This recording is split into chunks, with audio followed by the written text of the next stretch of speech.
Hello guys, welcome to my channel. আজকে সবগুলা ট্যাঙ্কের পানি পরিষ্কার করে দিছি, মানে চেঞ্জ করে দিছি 20% করে।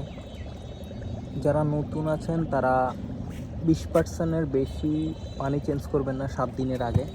এখানে আমার ফ্রাইগুলো আছে, আমার কোরাল ব্লু মেটালের 14টা ফ্রাই দিছিল। আমি জানি না ঠিকভাবে দেখা যাচ্ছে কিনা,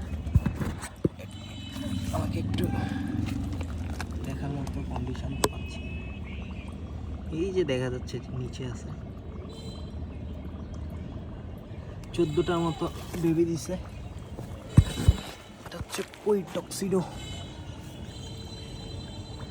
ফিমেলটা এখনো প্রেগনেন্ট, এখনো বেবি দেয় নাই, এই চিন্তার বিষয়।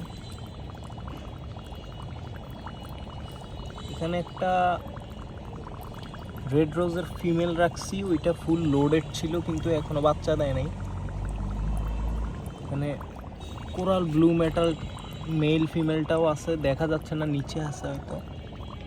ওই যে দৌড়াচ্ছে নিচে, সবগুলো দৌড়াচ্ছে। আর এখানে আছে আমার রেড রোজ, একটা মেল একটা ফিমেল, আর অ্যানলারের 2টা ফিমেল। অ্যানলারের মেলটা মারা গেছে, আপনারা যারা আগের ভিডিও দেখছেন তারা তো বলতেই পারবেন, তারা জানেন।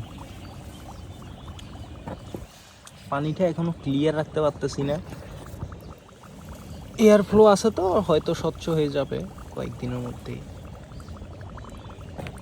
কোরাল ব্লুটা সুইম করতেছে নিচে।